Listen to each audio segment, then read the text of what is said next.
Let's go, c'est bon. Admin door. All good. Hop. I think it's admitting everyone. Yes. Hello, everyone. Thank you for your patience. We were seeing the number of people coming in the waiting room. It's great to see you all. So admitting everyone. We can wait a few minutes for people to join. It won't take too long.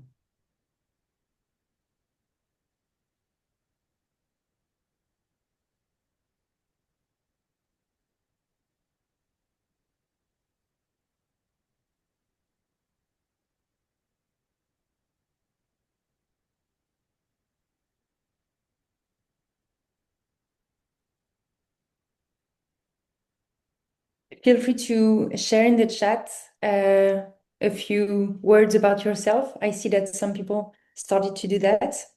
Thank you so much.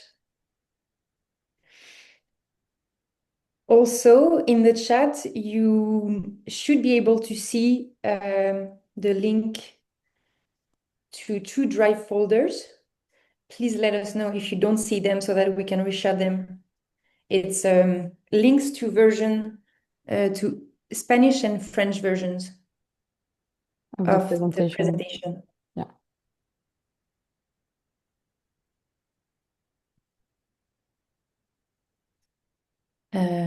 Colleen, the logos are cut. They're not being showed. Oh yeah, really? Yeah. So I think it's better now. Do you see them all in the bottom? Now I see them all, but before I didn't. Okay, Maybe strange. if you come back to the first slide to see if it's only the first slide or now it's actually better. I don't know if it's the same for you, Isabella. Yep, not better. Okay. Now better. Okay. Okay. I was Maybe it's just the internet issue. I don't know. Sorry about that. always the technical Oh well. details at the last minute. Maybe while we're waiting for the others to join, we can show the next slide about the translation. So basically, the idea is that we will talk in English as much as possible so that there is no interference between the AI versions of everyone. So if you're French speaking or Ukrainian speaking or Russian speaking or any language, you can choose in the show caption or closed caption, and you can see two options: my speaking language and my caption language. So for instance, you would not, we won't really let you speak at the beginning, but at the end, there will be a Q&A. So please stay muted until the end, until the Q&A. But in the meantime, you can choose your caption language depending on your favorite language. So we have shared in the chat the slides, Google Drive links to Spanish and French versions of this presentation, and let us know if you don't see them.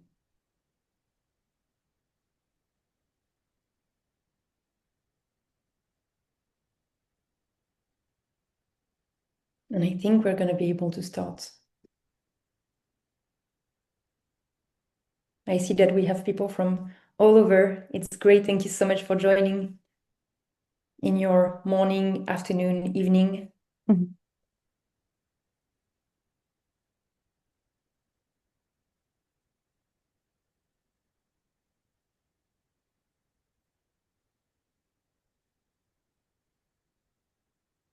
Shall we start? Let's go. Okay. So maybe back to the first slide, just to Sorry. say hello. Thank you so much. So hi everyone, thank you so much for joining. We are starting all together this webinar series on the road to the 2026 UN Water Conference. So the technical details have been shared in the second slide. We were sharing this.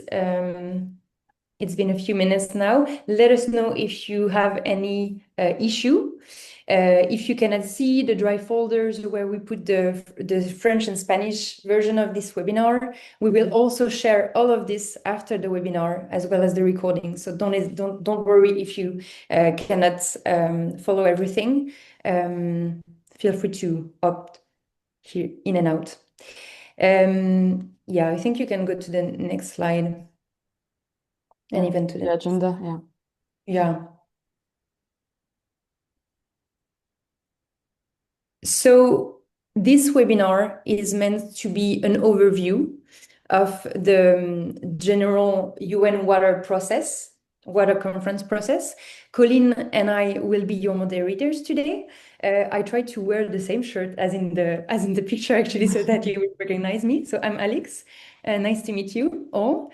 I'm the youth sector coordinator for the International Secretariat for Water, and Colleen, my dear colleague, is based in Strasbourg in our sister institute organization, the Solidarity Water Europe. She's the advocacy and communication officer for the International Secretariat for Water and Solidarity Water Europe. So we will share with you today some opening remarks to basically put you in the mood, then some background and general information about the UN Water Conference processes. Then we will share a bit of information about civil society and youth engagement, and some next steps, information about the following webinars, and you will have the opportunity to raise some questions at the end. It will be quite a dense webinar, but we aim it at bringing you a lot of basic information with also some possibility for you to dive into specific details. If you Google anything or if you want more details, don't hesitate to reach out to us.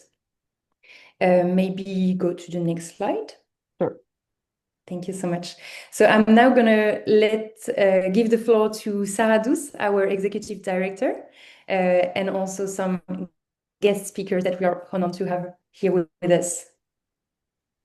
Thank you, Alex. Thank you, Colleen. Wow, great to see so many of you connected from different places of the world. I think this is the civil society and youth power, actually, to be able to connect, to unify for such an important momentum. Yeah, it's a pleasure to open this series of webinars. It's very, very exciting as we are coming together to prepare this 2026 UN Water Conference. The third, actually, the first one having been organized in 1977, the second one in 2023, and now the third one in 2026. A key process, actually, for global water governance, a key process that should recall, actually, that water is not just a resource, but water, is much more than that. Water embodies deep values, such as human rights, and in particular the human rights to water and sanitation, but also solidarity, peace, and many others. And as you know, it's not, I don't want to be negative, but just realistic, pragmatic about the current world where we are living in. The world has been changing a little bit since the last 2023 water conference, where key values actually are shaken, uncertainties are growing, and so on. And yet, I think it is precisely there that through water that we can rebuild trust, that we can cooperate, and that we can drive for peace, actually. And in this effort, young people and civil society representatives have shown the way forward. I just want to recall a little bit about the Global Youth Movement for Water, which has been launched at the World Water Forum in Dakar in 2022, where thousands of young people came together, over 370 organizations that have united and that have built a clear a coordinated voice that has made waves in the 2023 UN Water Conference process, defining a clear youth water agenda. And just to mention one of the key achievements, I can mention the global campaign that the Global Youth Movement for Water has put together, the Fill Up the Class campaign that was led by, for, and with the youth, that has reached over 500,000 people, you know, with international media partnership from outlets like Corriere della Sera in Italy, or the National Observer in Canada, and so on. And it has really proved, it's just one example of what has been done in 2023, but it has really proved that when young people and civil society members come together, when they unite, their voice actually can truly ripple and influence key decision makers, key agendas actually. And I think that today our collective responsibility, due to the current context, is greater, deeper than ever. As civil society members, you as young people, let's try to not repeat some mistakes that we are keep repeating in the water sector.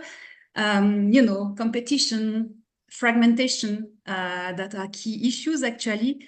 And at ISW, we are convinced that youth and civil society reaction to that should be collaboration, speaking with a coordinated voice, should be innovation, and bold, concrete action, going beyond generation, sectors, and border. And I think this is a key point. Let's stay bold actually, and ambitious, because the sector needs that. And I think there a global coalition like the Butterfly Effect for Water and the Global Youth Movement for Water have a key role to play. Yeah, so I will give the floor back to my colleagues for this great seminar. I am welcoming the presence of our dear friend Amadou Gaye, representative from Senegal, co-host of this great 2026 Water Conference. And I think our colleagues from the United Arab Emirates are with us too. So welcome to you, and thank you for being here. It's a great signal that you are supporting youth and civil society efforts, so it's great. And yes, thank you for your participation, for your commitment, for your energy, and for your hope. Yeah, and let's try to keep filling the glass. And for those who haven't seen it, I invite you to give a look to that great campaign that was conducted in 2023, and that can be of great inspiration for us and for the movement. Okay. Thank you so much, Sarah. If you all bear with us, you'll see that we have a little video to show you at some point in the webinar. Thank you so much, Sarah, for these inspiring words. Maybe now the floor to Amadou Gaye and Salma Zaid. I don't know if Salma is already with us, but I see Amadou. So thank you so much for being here with us. We are organizing this webinar with so many partners whose logos are at the bottom of the slides. But we are very, very happy and proud to have Amadou with us today. So please up. Yes, you can go ahead. Thank you, Alexis. Also, thank you, Sarah, for setting the scene of this important step as a webinar for the World, the UN Water Conference. I'm really great honor to join you today to this important initiative, which mark a milestone on our collective journey toward the 26th UN Water Conference. Allow me first to extend my deep appreciation to the organizer, the International Secretary for Water, that I think one of the results that we work together in the 9 World Water Forum, and I'm very proud to see today the youth movement for water that was launched in Dakar during the 9 World Water Forum is moving toward, and having also as a key actor when it comes the water organization or the water agenda at the international.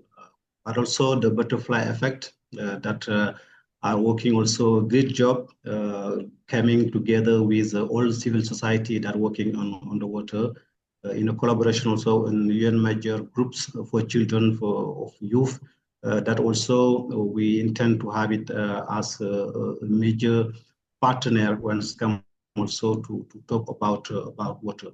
The leadership that we are showing in this webinar, but also the process that we are doing until the end the 23 is a fundamental role that show us the fundamental role that the civil society and the youth network playing in shaping the global water agenda. Sarah had said that the civil society, but also the youth bring energy, innovation, but also accountability. That I think remain as that the last change that we really need to build in this water agenda. We can only build it when we have a participation and the shared ownership that with the civil society, but also other actors. On that, as Senegal and United Arab Emirates, as a co-host of the 26th UN conference, we are deeply grateful to this partnership with enrich the preparatory process with the voice from the underground. Since the Mar del Plata, the first conference that we held on the UN Water Conference in 1977, the world had recognized that water is essential to life, peace, and sustainable development. When we have this chance in 23, the UN conference that held in New York after nearly 5 decades, this occasion give us to reaffirm this understanding, but also to renew our collective ambition. This was also an strategic momentum, and after that, we had the resolution that give Senegal and Emirate Arab to be defined by a momentum for the global community for the UN Water Conference 26.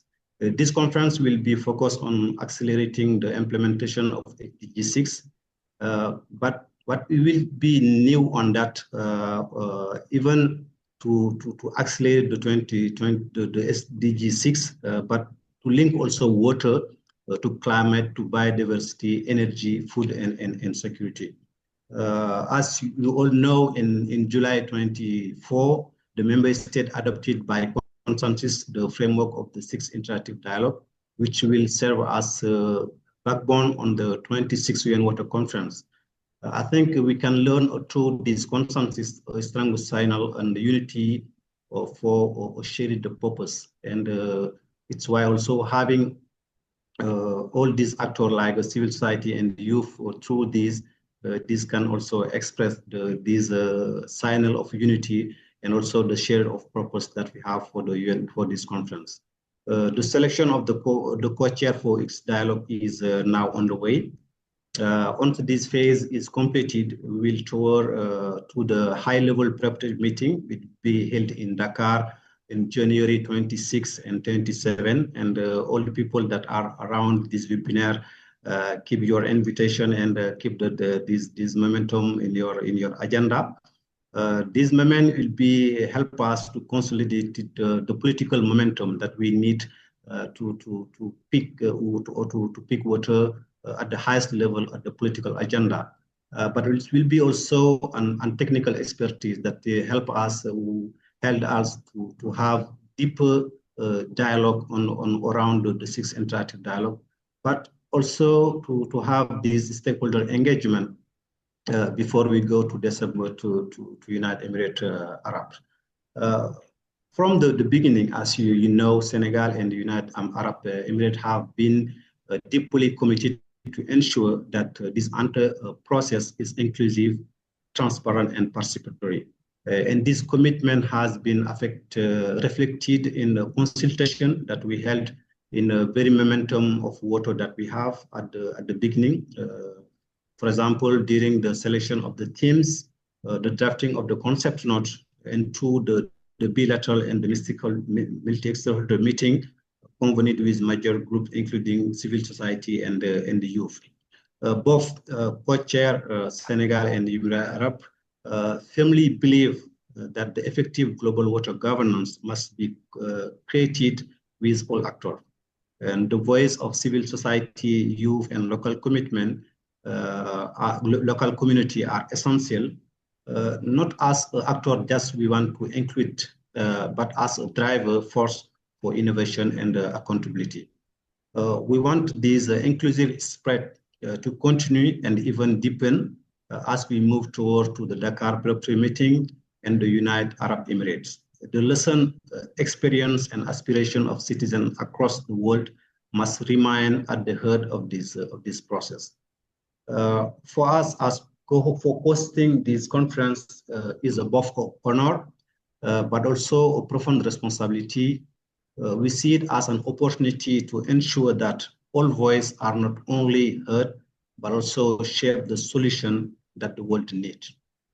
And we are confident that by working together, governance, civil society, youth, private sector, and academia, we can make the 26th UN Water Conference a catalyst for resilient, equitable, and sustainable water management. The journey from New York that we start in UN in 23 to Dakar, and from Dakar to United Arab Emirates is more than a timeline, is a pathway of transformation, is a collective effort to ensure that water becomes a pillar of peace, prosperity, and climate resilience for all. Let us continue to build this process together inclusively, although this conference leave a legacy of hope for cooperation, and a concrete progress for future generations. Thank you for associating us in this great initiative, and we keep committed to be work with all the actors, notably the civil society and youth, that we know have a great contribution to bring for the UN Water Conference 26, but also to chance and also to implement a solution that bring prosperity and to the world, but also for the planet. Thank you. Thank you so much. If we were in the same room, we would clap. But thank you so much for these inspiring words, but also very encouraging. I think it's really it really means something to see many actors basically wanting the same things. We want unity, we want collective action, we want effective governance, and we're all somehow committed to that, right? So I think it's very encouraging. I don't know if we have Salma with us. I don't know if she was able to join. No, she's still stuck in a meeting, but I suggest we can move forward, and we will give her the floor once she's here with us. That's okay. Definitely, definitely. Thank you very much, Amadou, for these words and for your presence with us and your commitment as well. Let's maybe go to the next slide then. Sure. Thank you. Oh. Oh, it's actually you. So for now, it will be a brief presentation on the background and general aspects of the UN Water Conference. We have the immense opportunity to have Henk Ovink with us, who will join in a few minutes. He's actually in Belém at the COP right now, so he'll join whenever he'll have a chance. And Colin will be the one presenting you briefly the background and general informations. Thank you, Alex.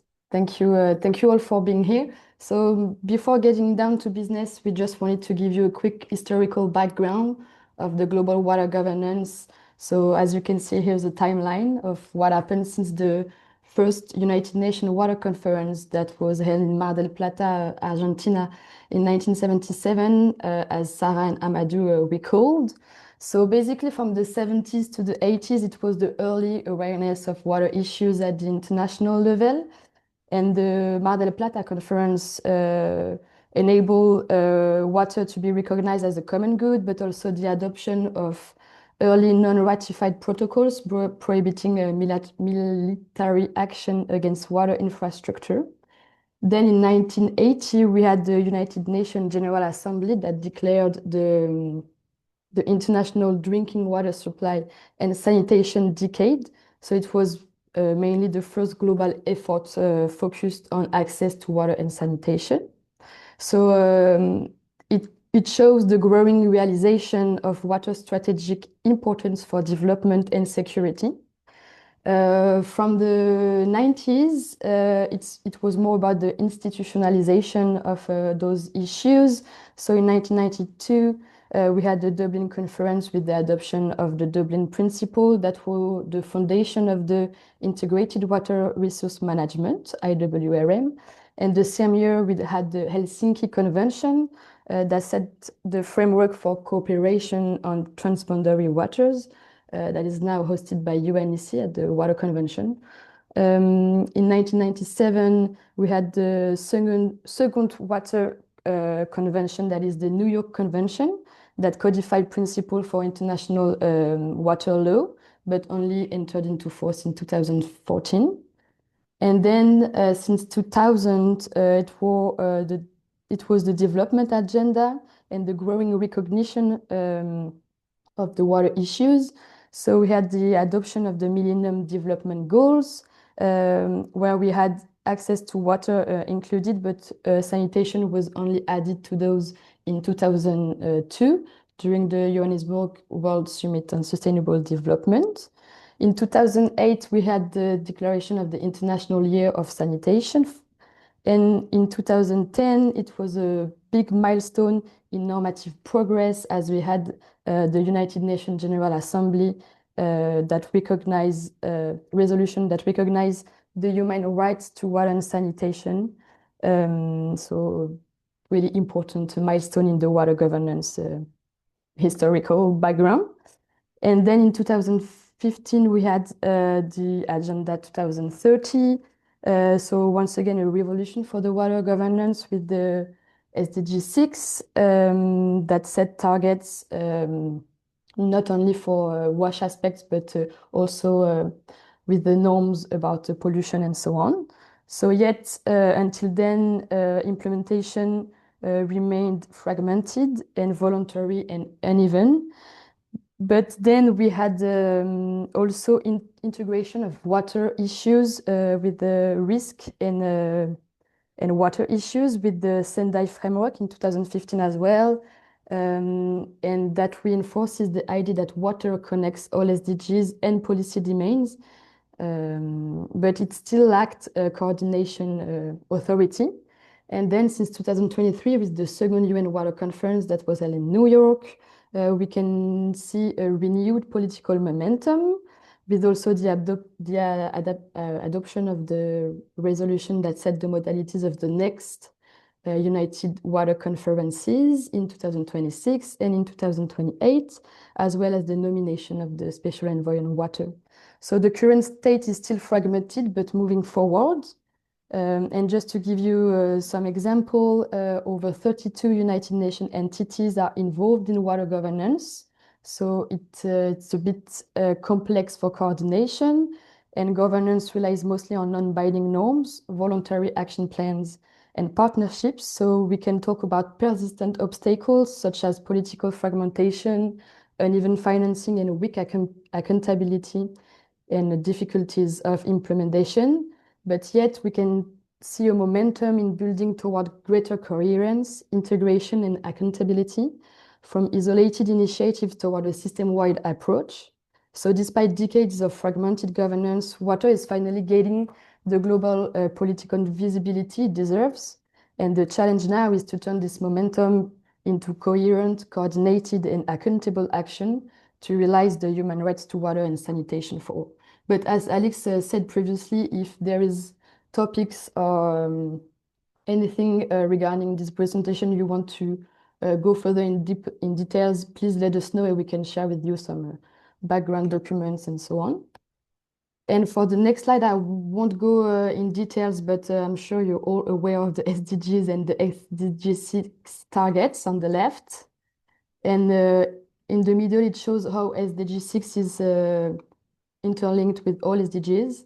And on the right side, you can see the progress made in wash services. But as you can see, there are still many gaps to be filled. So that's why we need to double the efforts toward the achievement of SDG 6.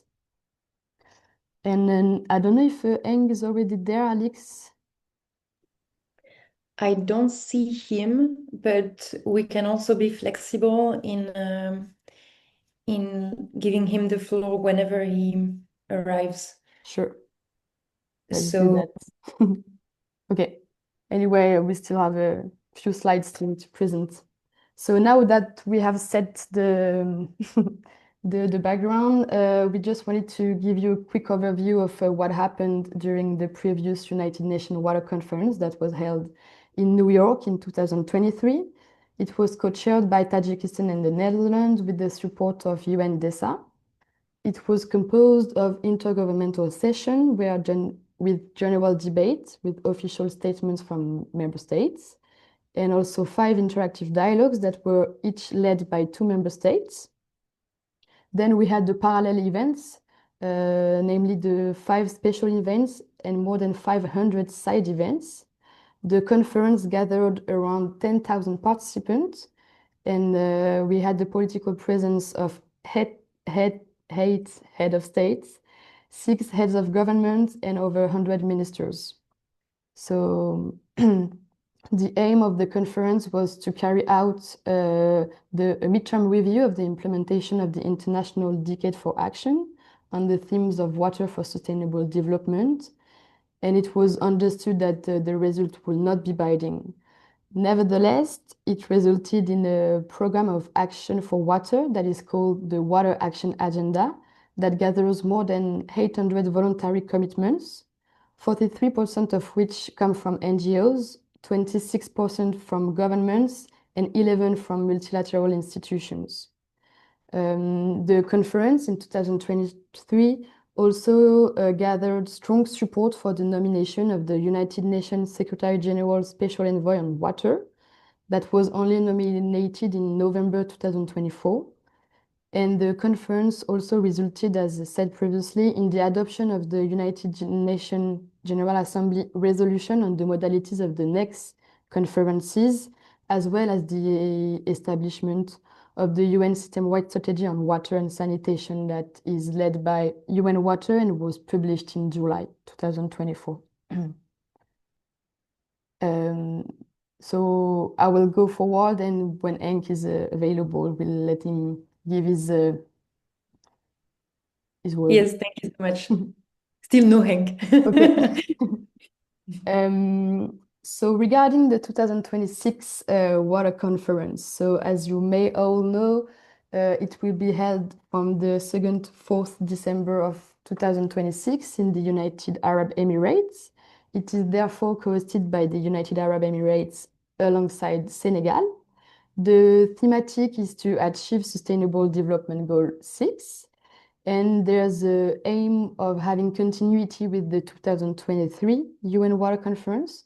So basically, it will be the same format with intergovernmental session and the interactive dialogues, but there will also be parallel events. So once again, special sessions and side events. It is also planned not to result in any binding agreement. And talking about the interactive dialogue, so it's a very important thematic process of the conference. So as said previously, the 2023 Water Conference had 5 interactive dialogues, and the upcoming conference will have 6. So there will be 1 more interactive dialogue. The theme of those interactive dialogues have been adopted at the President of the General Assembly meeting on July 9 in New York. And as follows, so the first one is water for people, including for those in vulnerable situation, talking about human rights to water and sanitation. The second one is water for prosperity. So with a focus on water energy, food nexus, water use efficiency, wastewater, and so for economic and social development. The third one is water for planet, sorry. So talking about biodiversity, desertification, source to sea resilience, and disaster risk reduction. The fourth one will be about water for cooperation, with a focus on transboundary and international water cooperation, but also scientific cooperation and inclusive governance. The five will be in the multilateral processes with all the SDGs, the 2030 agenda, and all other global water initiatives. And the sixth one will be about investment for water, so everything about financing technologies and innovations for water. And I'll give the floor back to you, Alex.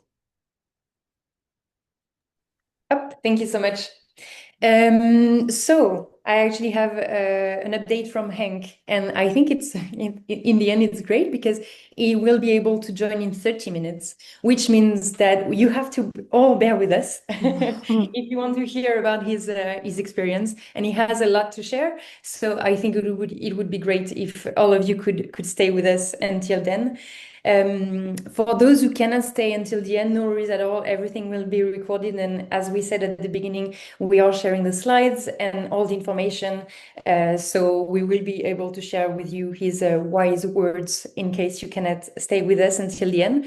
But for now, in terms of participating and engaging with this UN Water Conference process and this 2026 edition, there were already 2 global online consultations that have been launched by the Senegalese and United Arab Emirates co-hosts, who basically wanted this edition to be as inclusive as possible.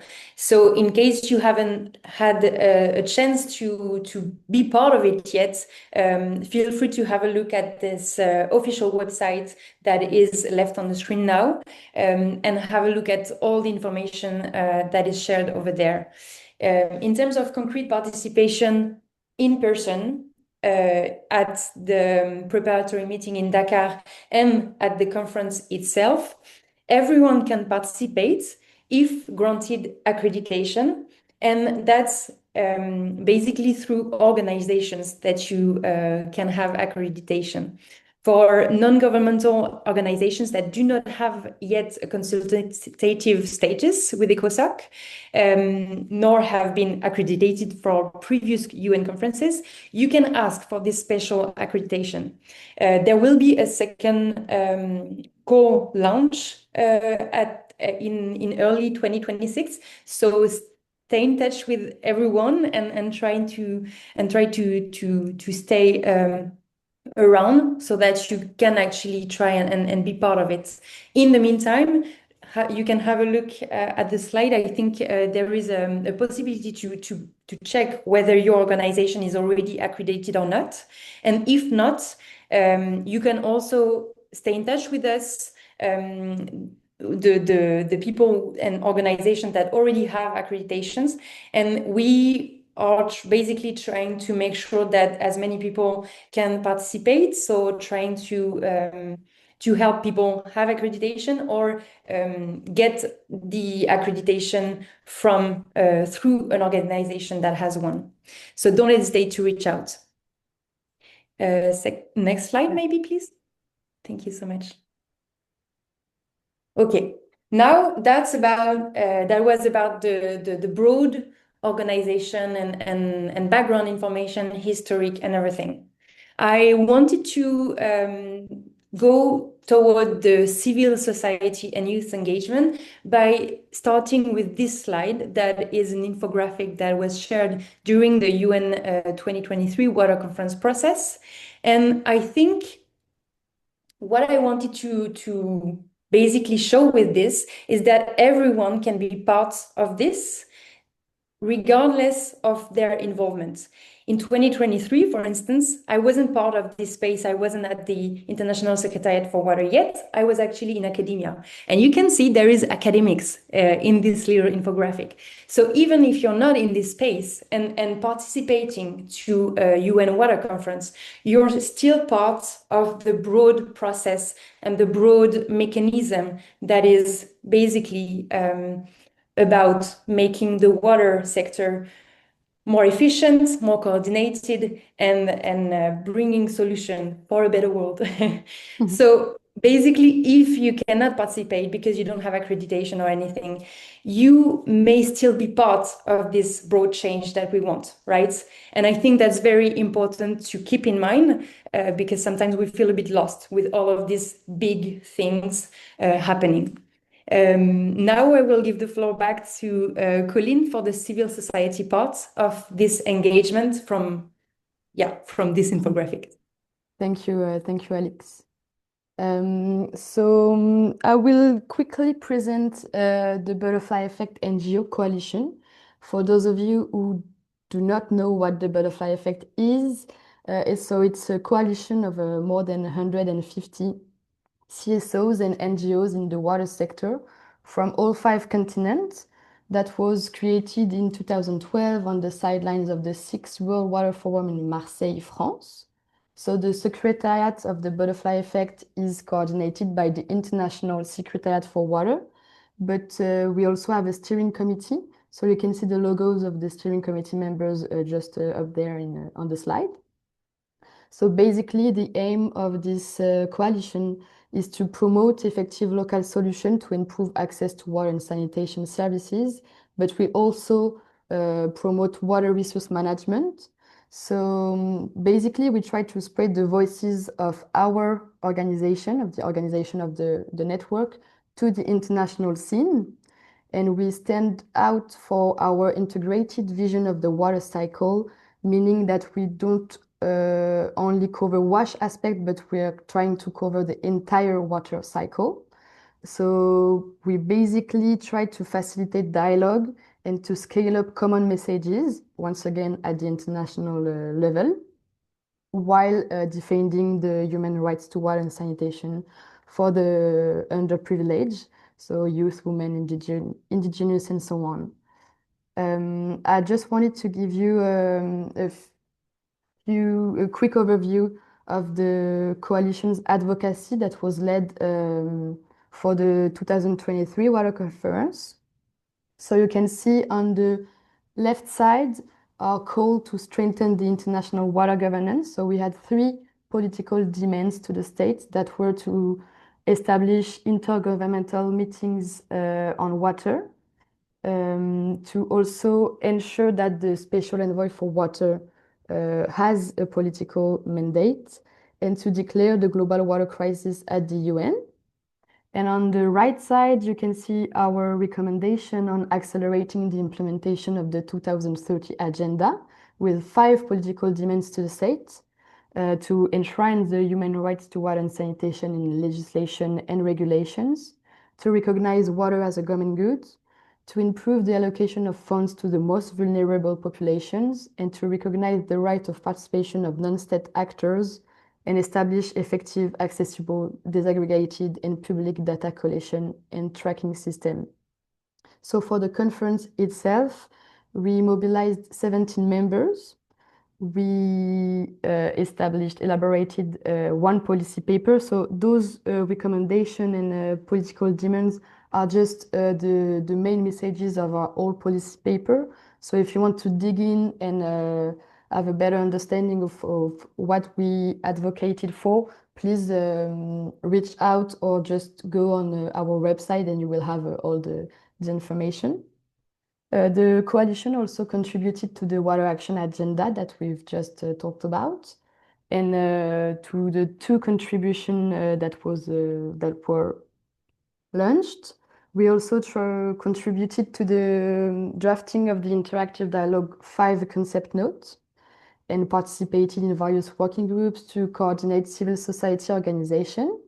As for this webinar series, we also had organized 2 online informative workshops and try to share regularly information with the network, but not only to really disseminate the information to any civil society organization. And we also had the chance to organize an official side event at the United Nations headquarters in New York with the Peruvian and the Senegalese government. So that's an overview of what we did, but we will have the chance to talk further in details about advocacy more generally, but also advocacy for the next conference and within our networks during the second webinar that will be in December. And back to you, Alex. Thank you very much. I'm trying to reply on the chat in the meantime, but don't hesitate if I miss any question. In any case, the Q&A will also be there for all of those questions at the end. So bear with us, bear with us. In terms of youth engagement, so youth is part of civil society, but it's very much a specific group of people as well, right? Also because often some organizations or companies see youth also as a pool of water professionals, right? And so we have a lot to offer. I'm including myself in there because I'm still youth considered, but also because, yeah, I'm the youth sector coordinator. So we're trying to be all together in the same bath, in the same boat, actually. It's a French expression. So with the International Secretariat for Water, we are trying to catalyze youth organizations and civil society organizations. But for the youth part, we're basically trying to work with a lot of partners. I've put a few logos on these slides, but it's not exhaustive at all. We have a lot of members. Currently, we have more than 370 members and allies. I think allies is important to mention because it's not just being a youth organization. You can be a non-youth organization and still be an ally of us because you support the cause, you support the inclusion of youth. And so it's very important to highlight that as well. You don't have to be young to be part of this. It was officially launched in 2022 at the 9th World Water Forum in Dakar. So we're actually going back to Dakar in January. I think it can be a nice birthday. And it was launched there, but it was basically started years ago, right? And even decades ago. Basically, it's been growing organically. And the idea is for it to continue in this direction. I will talk in 2 slides about the UN Major Group for Children and Youth. That is basically another actor with a lot of youth organizations, and that is bringing all types of topics, right? But we are specifically on water. And the goal is for us to bring everyone in the boat, not in the bath.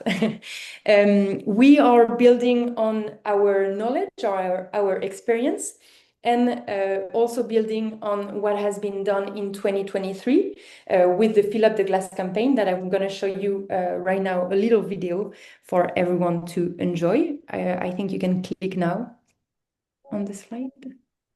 Can you When hear it the comes sound? to saving the planet, is Yes. your glass half empty? Are you feeling anxious about where we're heading? Are you feeling cynical that our leaders are not taking this crisis seriously? Sometimes it might be hard not to feel hopeless. You feel like no matter what you do, it will never be enough to save the planet. And I guess you're right. Alone, it seems impossible to change the world. But let me tell you about our movement and how we are still confident that together we can fill up the glass. The Global Youth Movement for Water brings together thousands of young changemakers from all over the world to inspire concrete action and bold politics.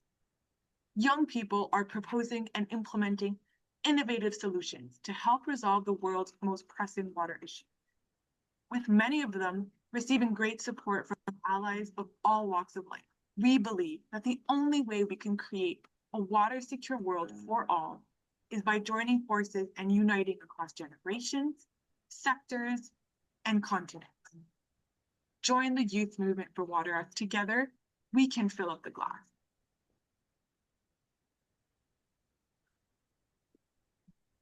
Thank you so much, Colleen, for sharing this.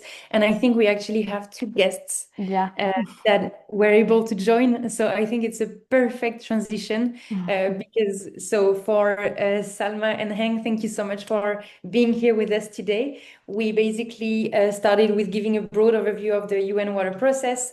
We had the honor of having Amadou already giving us a few messages and a few intentions for this next edition of the UN Water Conference process. And now we were talking about civil society and youth engagement and showing a little video of the last campaign. So maybe you want to reflect on your experience, or I'm gonna let you feel free to share anything that you would want, because I think in any case, your experience and testimony would be of great value for everyone. So I can come in very quickly. I'm sorry, I'm still in a meeting, but I didn't want to miss this opportunity. So I'm coming in and I can speak very quickly. And I'm sorry if I have to drop off, but I see it's recorded, so I'll make sure to catch up and even have maybe a quick chat with you to talk about the whole process. But yeah, I don't know what Amadou said. I know we speak the same language, so he probably briefed you on the whole process. What I just want to say is that this time we are really we started early by design, the whole water conference process. We now have the themes adopted by consensus a year and a half before the conference. This is not a coincidence. This is really building on all the consultations that we heard, like in the beginning of the process. We started this process in May 2024. So it's been a year and a half now in the making. And one clear thing was like, we need to start early. We need to have a process at hand. We had the amazing foundation that the 2023 UN Water Conference has set for us. So basically, we knew where to build on. We had a starting point. I know with the 2023 UN Water Conference, I see Hank on the call. Hi, Hank. I know, of course, they had a very different starting point. It took them so much time to do consultations and agree on the 5 themes. For us, we knew we could build on this.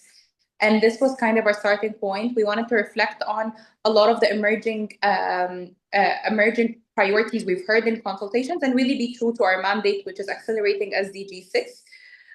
So we tried to expedite the process and really work with the UN to set early dates for the organizational session and the informal meeting that took place early this year in March and in July. And we got the consensus adoption of all themes in July. I'm sure you briefed them about the themes: water for people, prosperity, planet, cooperation, water and multilateral processes, and investments for water. So we now have a structure at hand. We have 14 months to go. Time flies, really, but we still have time to try to build a structured process of engaging youth and civil society around the different interactive dialogues. Co-chairs will hopefully be selected very soon. In the letter that went out to co-chairs asking them for submissions, we emphasized on the active multi-stakeholder preparatory process for each of the interactive dialogues.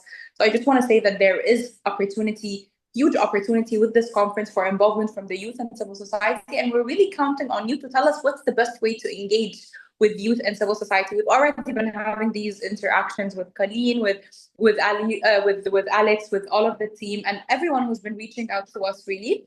And we want to continue hearing your thoughts and questions on how best we can involve the youth and civil society in this process. So maybe I'll pause here because I think a lot about the car was covered, a lot about the upcoming milestones was covered, but we're really here. Please feel free to reach out at any point to ask about anything in the process. We're trying to work with UNDESA to try to communicate information. And of course, we all know what the UN is going through. So a lot of things might take time to come through, but please reach out to us and ask any questions. Have you just been muted? You muted yourself, I think. But thank you so much, Yeah, Salma. thank you so much, Salma. It's really, yeah. Oh, Salma is back? No. No, I'm still here. I'll try to listen in for a bit and I'll catch up later with you. Okay, Thank you. awesome. Thank you so much. I don't want so I would want to reply directly, but at the same time we have Hank with us, and I really want to be mindful of his time as well. So, Hank, do you want to take the floor and share with us whatever you want to share? Thank you. Yeah. Yes. Thanks, Alex, and thanks, Alma, and everybody. So I haven't listened into any of your discussions because I was in a panel on the valuation of flying rivers in the Amazon. So sorry. I'm here in Brazil at the COP in Belém. But I can try to share something, but also would like to get the opportunity if you have like specific questions I can ask, because when we prepped the UN Water Conference in 2023, it was a little bit, Selma already said, there was a different process. And also we did not have an example. There was, 1977, but the world was a little bit different, and also the multilateral process. What we also found from the Netherlands and Tajikistan is that the first thing we did was we invested a lot in each other. It was COVID, we were in a lockdown. At the same time, we knew, because there was no roadmap, the UN had no idea how to do this because there is no agreement on water. When there is like a framework where you can work towards or against or along, then at least you know what those steps are. But for water, there is nothing. So we really had to invent it, the whole process. And because of that, we knew this was about us. We needed to know. So we went through ups and downs in the beginning. And Sultan and I actually shared at the last Dushanbe conference our insight of that. How do you work together? A multilateral space is often set for negotiations, less so for collaboration. It's a different mindset. If you are in a multilateral space and you know what you want, it doesn't mean that you know what you want to achieve together. It's a totally different mindset. So we went through like a wrestling game in the right way. I remember one weekend, my wife, she was like, "What's wrong with you?" I was, and Sultan, I said, "Sultan is not calling back. He's not answering my texts." Because we were really in the beginning, really feeling each other's waters. So it's important so we found a partnership before we really embarked on the organization. Then the second thing is we had to go around the world. I think it was amazing because we could not conclude on the themes. We had 5 preparatory official moments that were agreed upon in the resolution where we had to touch base. And we said, okay, we'll do more. So we had first Bonn, but that was still digital because of COVID. Then the World Water Forum in Dakar. Then in the Asia Pacific Water Forum in Japan. The Dushanbe conference and then the Ocean conference that we officially needed to embark. But we said, but there are other multilateral processes and other processes that we also need to regional, but also the COPs, of course. So we used every part of the way to get the input and try to understand and really listen. The good thing of that was that we not only learned a lot and heard a lot, but it also gave us the opportunity to explore how to engage best. And especially with the less institutionally organized, I mean, everybody's organized, but the institutional embedment of the non-institutional partners is of critical importance. And I remember the 30-30-30 initiative and how we embraced that in Dushanbe, and to make sure that we tried everything. And then you have to fight the system because the UN has its own rules. It's a member state organization, and that's what it is. So, and they have rules set on how beyond membership there is engagement. And I think we try to challenge it. So I think we ran parallel processes with the UN and the member states, with other institutional partners, with non-institutional partners, all the way to individuals and partners that we had a voice and needed a voice. So I think there's a lot, and we shared everything with the UAE and Senegal. And one thing we in the Netherlands for once did was set up a fund. Anyone who would reach out to me or anybody else would get a plane ticket to New York. There was no control mechanism because we said there probably is like, zero to or close to zero corruption. And if we would do a control mechanism, there's a lot of bureaucracy. We only had 3 people, a youth, a guy in his 30s, and a woman that was definitely older. And they ran the fund. And then we worked with our ambassadors because this was a UN conference in New York. Everyone needs a visa. So my ambassadors around the world, every time when somebody had a problem with getting a visa, would call the US ambassador and say, hey, help out. The appointment is scheduled after the conference. It doesn't make sense. And I don't think this covered everything, but at least we shared all the lessons that we had with the UAE and Senegal. The thing that is challenging is that the outcome of the conference was a bunch of commitments with a poor validation and evaluation mechanism, if at all. The follow-up was a resolution. Okay, we have 2 more conferences and a system-wide strategy, but we don't have principles of engagement. And as the next UN conference still does not have a mandate for negotiation, but it's only collecting inputs, ensuring that you have a seat at the table is key. Now, for that, there are ways forward. One, Selma already said that the interactive dialogue chairs will be announced, hopefully this year. It's a delicate process because you have more countries raising their hand, so you have to disappoint countries. I remember those were not the most fun conversations in New York because you have to say no, but hey, you manage, you'll survive, it's okay. But once you have that little group, that means that you have 12 plus 2 countries that are a coalition that have to lead this. And they will be there in Dakar in January. And I think this is also the moment to ensure and I think the UAE and Senegal have to invest in this agency capacity of youth. I don't know how to do it. We just advise them and say, you have to. You have to create the platforms and the opportunities and invite. And if not everybody's in Dakar, that's fine, but at least that voice should have a seat at the table to work with the co-chairs, because the co-chairs of the dialogues are not alone. They form a partnership with support organizations. And this is where we have to figure out if every duo of co-chairs has youth in their group, and the group that leads this, you can ensure that you're not listening in, but literally help shape the agenda. And this is totally different than what we had. They have 10 months, January to December, 10 months. The problem with this is that it is 10 months. Before you know it, nobody is nervous.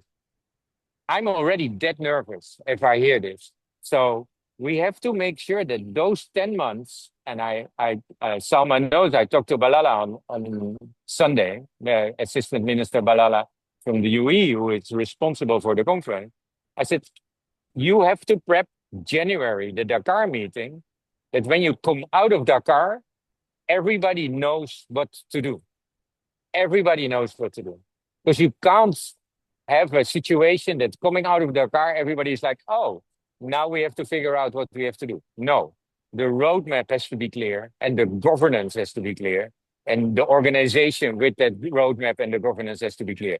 So Dakar is going to be of critical importance to anchor yourself in to these groups that support and are part of these 2 co-chairs and the co-host. Because this is where the load of the work will end up, to make sure that, and this is the core of the conference, next to that, there's more. Interactive Ruik is one, but they really set the stage and the bar and the ambition. The second, of course, is all these side events. That's this is where you are. This is where you can embed yourself in every organization that is running a side event for the UN conference. You can be at the table. You can help shape the agenda. You can draft the outcomes. So I think that is a second. Third, and this is not in hierarchy. I'm just listing. In the UN conference, there's a plenary, and the plenary first goes by countries and then by other organizations. There's a rules of that. At the UNDESA knows the exact playbook of that. But we can figure out how every country finds a way to have a voice of youth in their message. What we did with the opening and the closing, that Tajikistan and the Netherlands were keen on having youth in the lead. So we organized the opening and the closing ceremony that were moderated by 2 youth reps. That's a signal. So they were not moderated by me and Sultan to male. No, they were moderated by 2 female youth. And for the UN system, officially we closed. So there was an official opening. Then we paused the official opening, the rule book. This is how the rule book works. Then we had our ceremonial opening.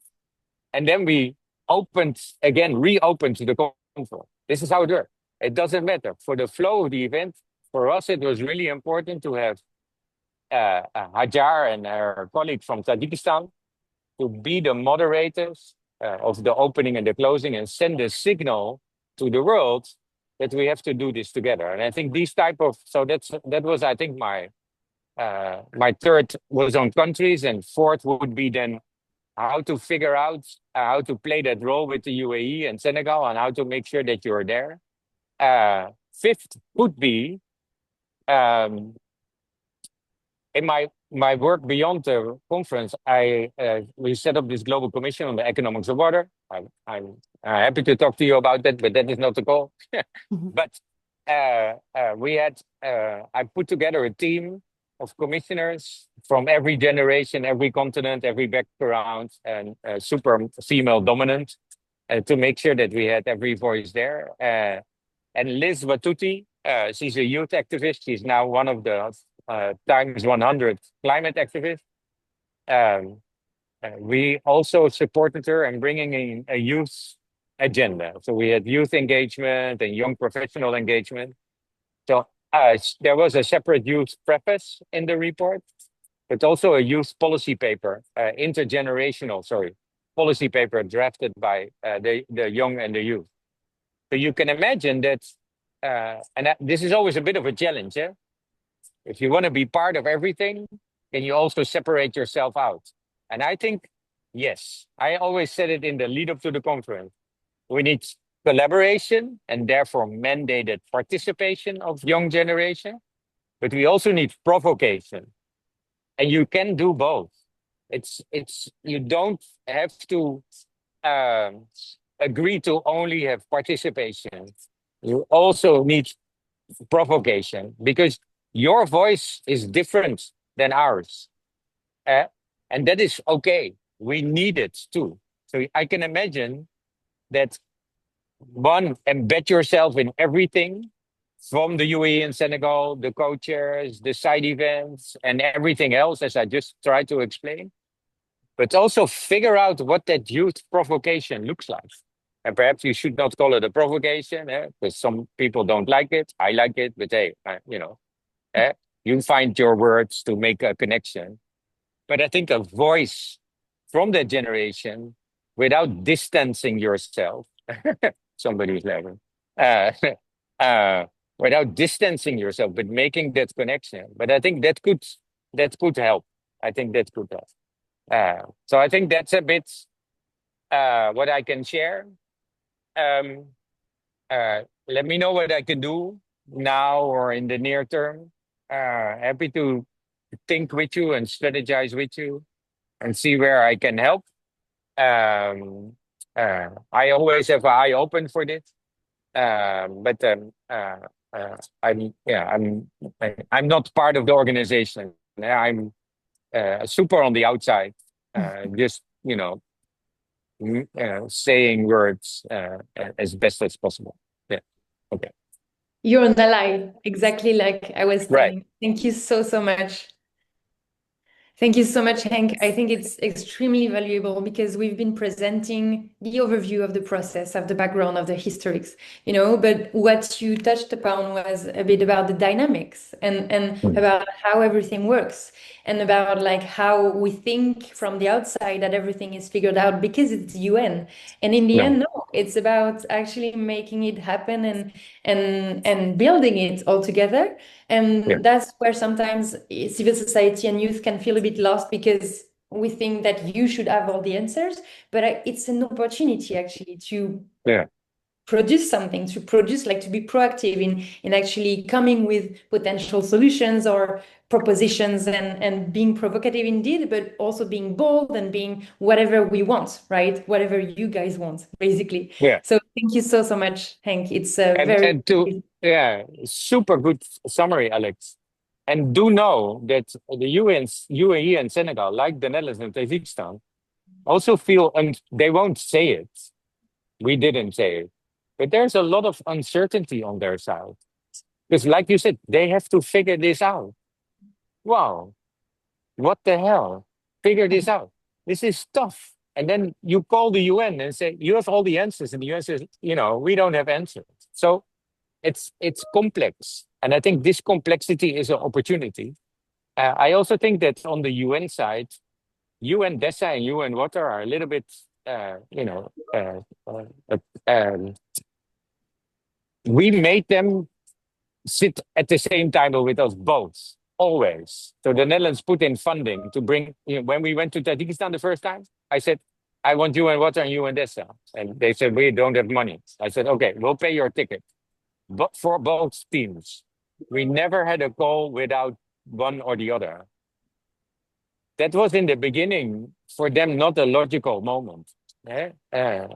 Although it shows that they work together, UNDESA has a totally different mandate than UN-Water. UNDESA has the mandate to run the conference, and they don't want to be distracted. And UN-Water has a totally different mandate. But if you make them work together, you can really benefit. So embed yourself in both. It's important, I think. And then now is a different situation because we have a UN envoy, Redno. What do I say about that? She will get a little bit help from New York. Nicolas, who was at WMO, is going to be her support from New York. So I think approach him. He has to become your best friend. Amina Mohammed asked me to draft a proposal for her support. But that where youth, of course, was part and parcel, an integral, super important part, but she declined. So what the fuck? Anyway, so she has to invent, she has to do this herself, whatever. But Nicholas can help. Yeah, for sure. Yeah.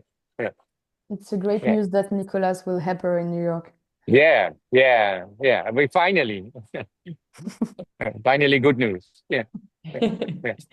And also the co-hosts, both I don't know if Salma and Amadou are still around, but basically they've always said how supportive they were of having us included, and that's also very, very important to hear from all of you important people. Like civil society and youth. Sometimes we're thinking that what do we have to bring, and we have to defend what we have to bring, but having supporters is really, really important for us, and shows us how much it is important, and still, and it's not just a slogan or no, it does matter. It's real. It's really real. And I remember the Dushanbe 30-30-30 moment when I said that. It matters. Recognition matters, and I think this is what you can ask from the co-host. When I closed the Dushanbe conference with my speech, And I said, we, the co-hosts, embrace the 30-30 initiative, the 30% of all representation below 30 before 2030, at the decision-making table. You cried, and it's on film. So I didn't know. I saw it later. There was a little film crew that did a documentary, and for right reasons. I do that too. And the reason why that emotion was there, because that recognition is important. So don't take a maybe for an answer. Ask for that recognition, because and explain it with emotion, because this is not about blah blah blah. I want to empower. No, this is real. This is about you. This is about you being part of this and them recognizing that your voice is super important. And it doesn't mean that you call the shots. No way. No, you just want to be part. But just part of that is a decision. And I think that it's super important. It's super important. Definitely, definitely. Especially because, for instance, we don't need just recognition for the sake of it, but also because it's No, about our lives, you know? And that's right. where, civil society and youth, some of them are water professionals. Some of them do something differently for a career, and they're just activists or just like supporters of the cause. But it's about our lives, and it's not just a job for everyone. So yeah, it's very, very important. Right. Right. Thank you so much, Okay. Hank. Thank you, Thank you Yeah, very, yeah. very much. It was a pleasure to Um, have you as always. And in any case, we'll see all of you soon. We will be able to continue now with a few slides about what concretely we are I have to leave. I'm suggesting. sorry. No worries. Bye. Thank you so much for your time. Take care. Have Take a care. great day, Take care. Len. Yeah. Bye-bye. Bye-bye. So I think we can be very, very happy to have such insights from someone who knows about the system, how it works. And thank you so much for all of you who've been able to stay until now. We still have a lot of information to share, actually, but don't worry if you're not able to stay with us. We are recording and we will share all the information. I think now we've had a broad overview of how it works and everything. We will now share a bit of details about what we're going to do, because that's basically everything that Hank was touching about. It's like, what do we do with all this system, right? And one thing that came out of the debrief session that we've had, the Global Youth Movement for Water and the UN Major Group for Children and Youth partners, when we came out of the PGA meeting on the 9th of July, last July in New York, was that a lot of civil society and youth organizations were basically reading statements or making statements, but not really embedding themselves in the system and how it works. And they were also saying like, oh, I'm this person working for this or volunteering for this, and that's what we want. And that is great, but that is not enough. That is not enough for everyone to be coordinated and to show what we've got to offer. So I'm starting with this because it's very, very important to all be coordinated, be among youth organizations, but also between youth organizations and civil society organizations, right? We all have something specific to offer, a different point of view. And we're not just youth, we're also water professionals. We're also, I don't know, like I'm a woman, and you have multiple hats, right? And we have to make the most out of these hats. So in order to coordinate ourselves, we are trying with a lot of partners to basically bring everyone together. If you're not part of the UN Major Group or the Global Youth Movement for Water yet, please reach out and try and be part of it. What I didn't mention yet is that the Water Youth Network is the SDG 6 constituency of the UN Major Group for Children and Youth, and they are also part of the Global Youth Movement for Water. So basically, if you reach out to any of the organizations that are on these slides, either the logos at the bottom or the names, you will find us somehow, and you will find these coordinated mechanisms that you are trying to put in place. Now, with the coordination comes also the responsibility of bringing something to the table, right? We don't want to just come with slogan. We also want to come with substances. We want to come with solutions, right? We want to be active part of shaping the dialogues, the content of each resolution, if there is a resolution, of each commitment, if there is one. We want to be part of the substance. We want to bring something of quality. We don't want just advocacy for the sake of it. We want something substantial, right? A real advocacy campaign is based on something concrete, on solutions, quality, inputs, and stuff like that. So for that, we need to have a group of people that is trained. We need this group of people to know about the system, to understand the dynamic of it, and to also know enough about each dialogue so that they can talk efficiently about it, right? So for instance, if you want to talk about nature, you wouldn't be relevant in all of the dialogues, right? Somehow, yes, of course, but some dialogues will dive deeper into nature, for instance. So nature-based solution for water and this kind of things. If you want to talk about cooperation, then you need to go in this interactive dialogue. And we need representatives of civil society and youth in each dialogue, right? So that's also why we need to be coordinated, because we don't want to be 5 organizations in dialogue 1 and 20 in dialogue 4. We want to be equally distributed everywhere. So we have to know who has the strength, and we have to play with each other's strength, right? So come and reach out, because we need people in all dialogues, right? So we need people in all dialogue. We need to be coordinated. We need some capacity building in order to have substance to bring to the table. And we will need partners and sponsorship. We will need to ask for a bit of money to bring those people, those civil society and youth representatives in Dakar, but also in different dialogues, regional dialogues that we will touch upon in the Q&A, and finally in the conference itself.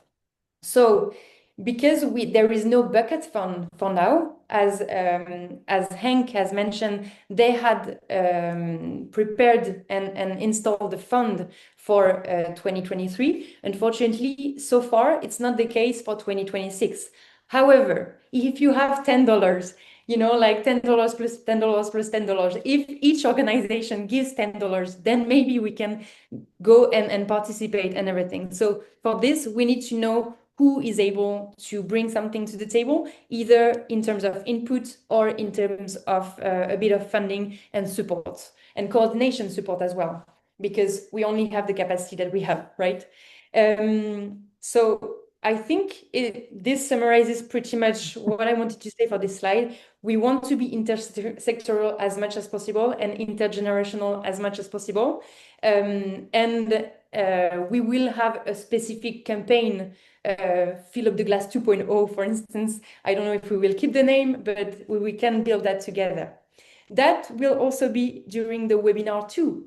So for now, we are today with the webinar 1, with this overview, the dynamic, and a lot of information. It's quite dense, but the idea is to bring you on board and to level the ground for everyone.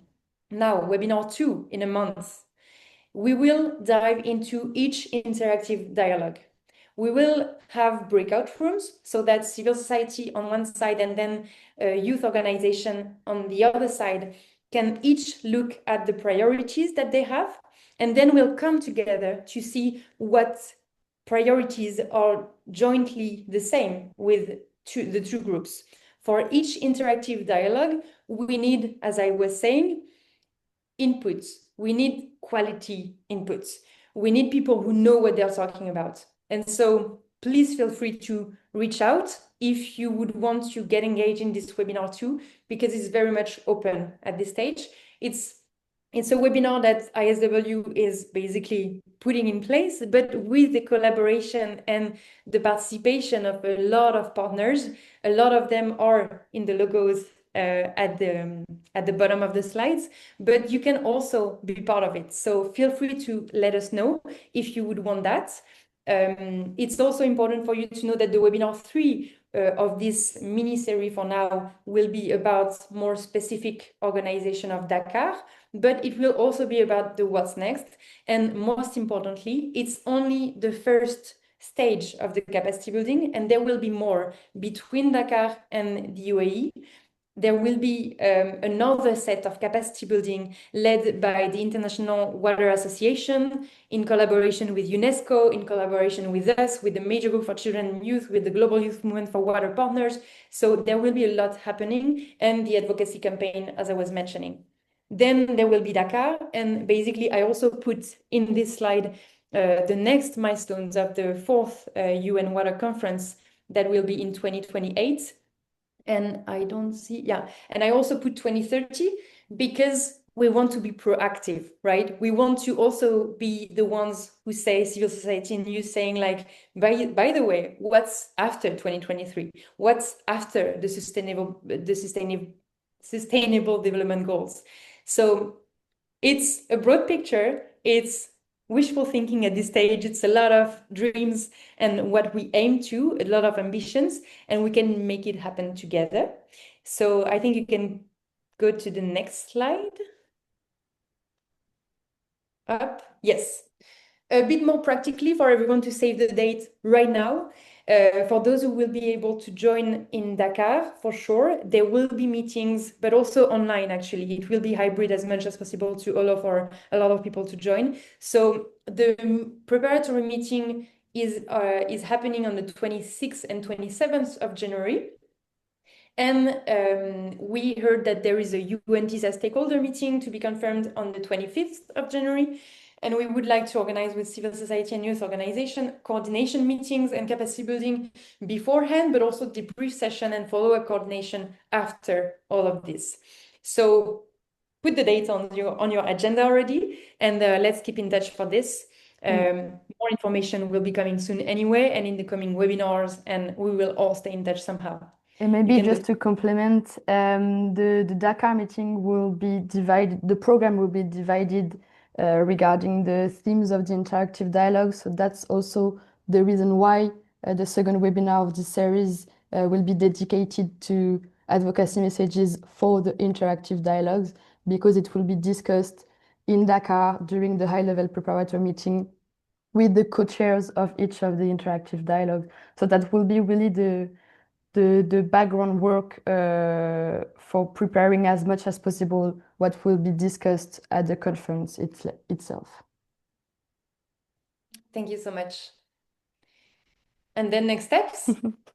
Let's see each other in December again and along the way, and in January 14th as well, but also in Dakar, hopefully, or online in the meantime and everything. Don't hesitate to reach out again if you want to moderate a breakout room, if you want to be part of shaping the civil society and youth representation. Feel free to reach out. Basically, it's very much open at this stage.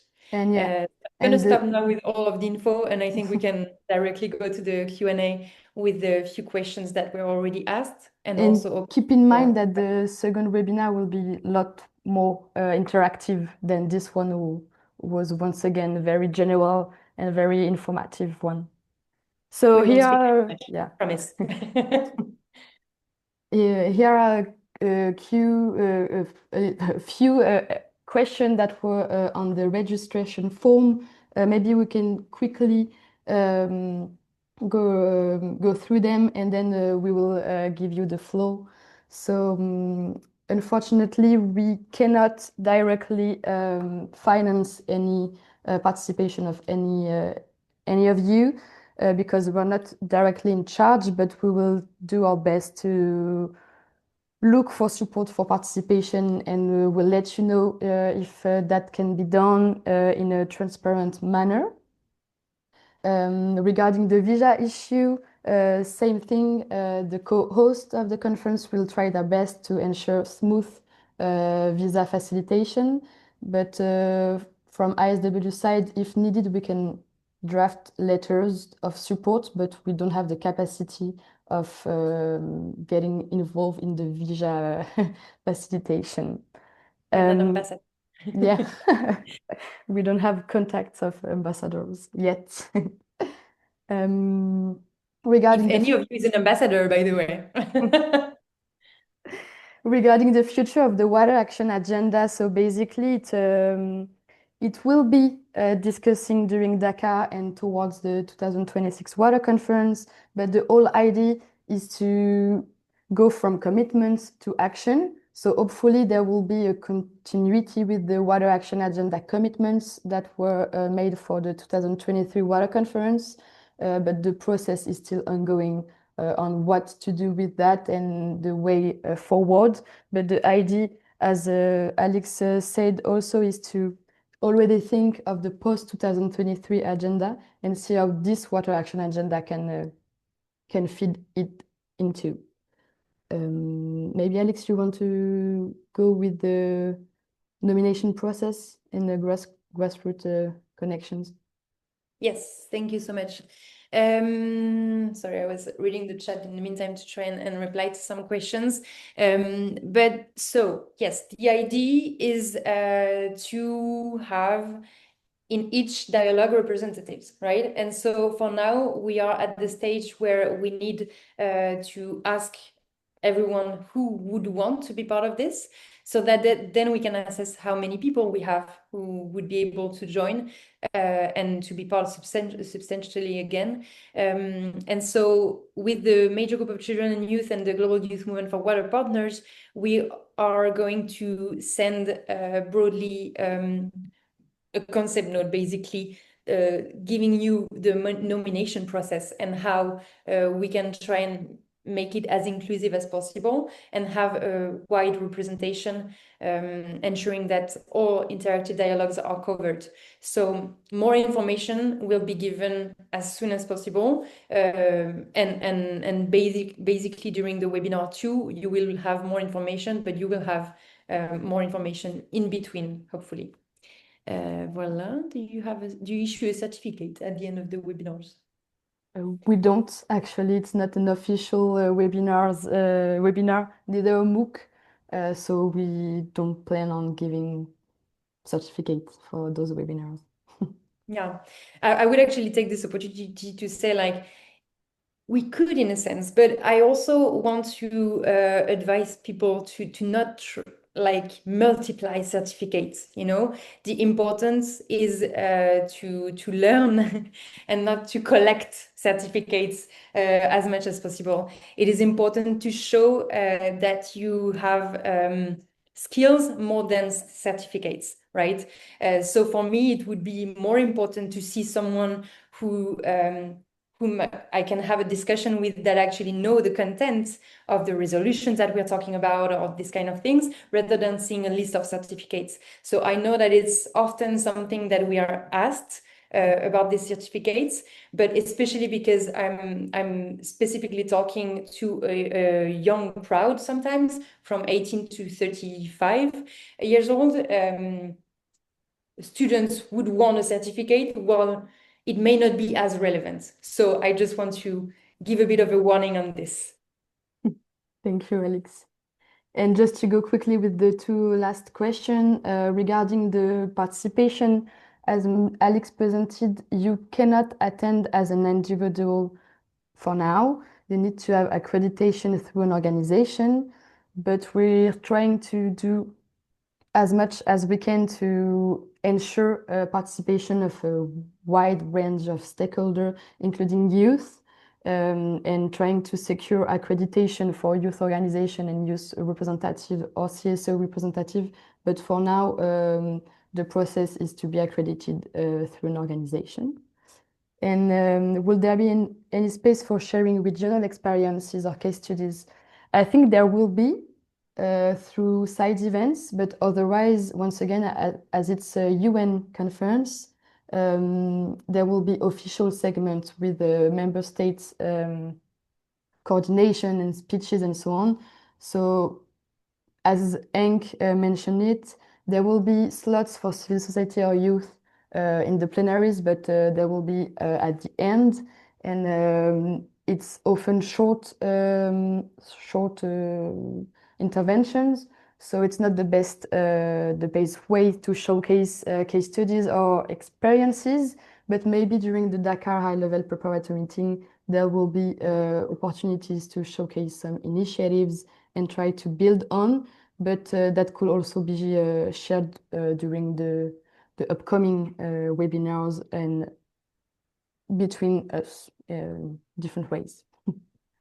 And so maybe we can now give you the floor. If you have any question, please raise your hand and we'll try to make everyone speak.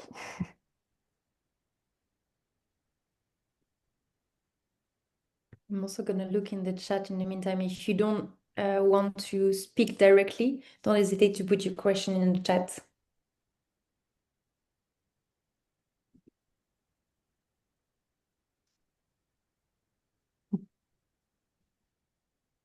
There was a question earlier. I think Duhita left, but it will be maybe interesting for everyone. Do we know if there is an integration at some levels between different processes, basically?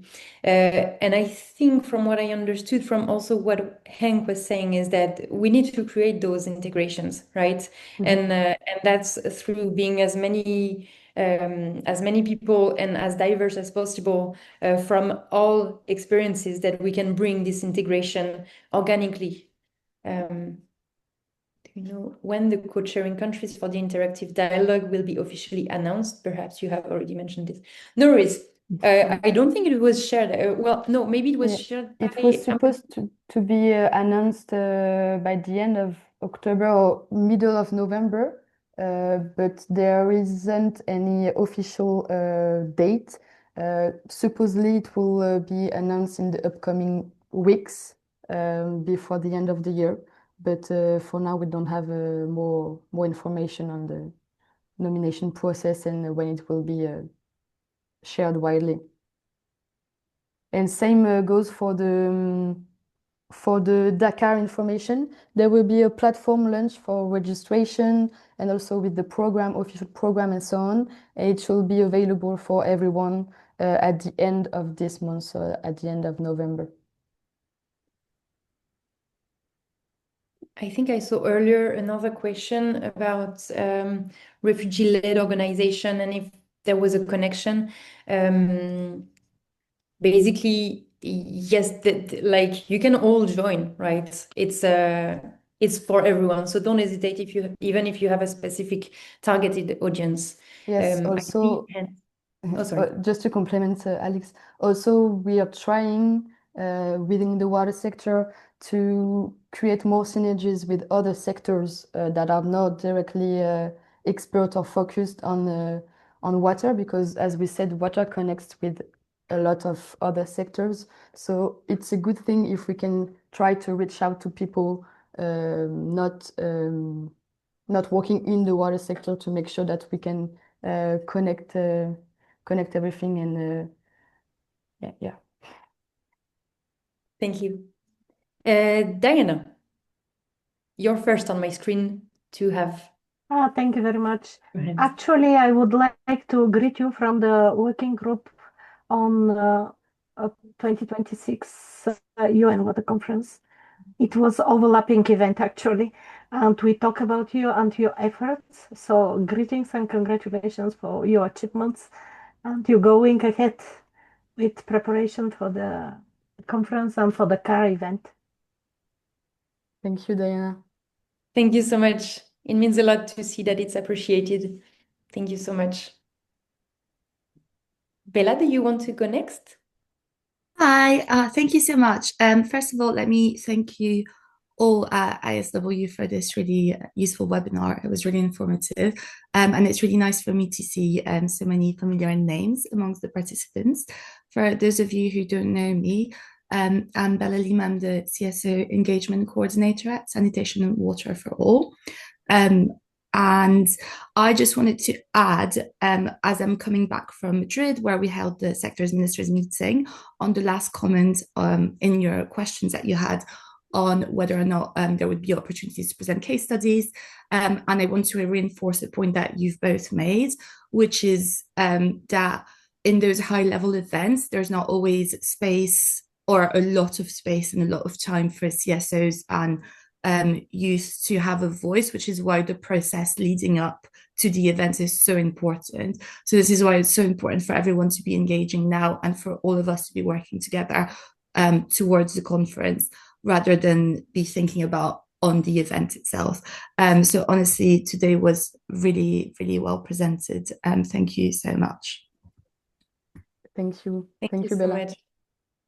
Yeah, and then coming back also to what Diana said, basically, I also wanted to emphasize that it's, yes, it is Colin and I now trying to put a few things together, but it's also work from all of you guys, actually. It's a lot of partners that are part of these discussions, in-depth discussion on how to make it work with our partners that are not shown now on this current slide, but that were shown on all slides otherwise, and many more actually. So it's also from all of you, and it's very much participatory. So please feel free to reach out if you want to be part more actively on the second webinar. That will be more of a discussion, less of Colin and I talking, and more of you all having the floor as well.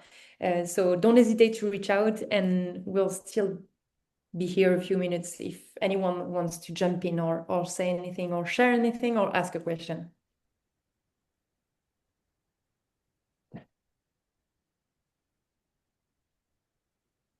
Thanks anyway to everyone for being there with us today and and staying until the end. And congrats to all of you as well for staying until the end. It was a long and quite dense webinar, but don't hesitate to have a look at the recording. For instance, I know that I will watch again the part where our guest speakers were able to share insights, because I really feel that even as being in the field directly and being involved and speaking with them and in discussions, it's always good to hear again and again their experience, which is so valuable for us.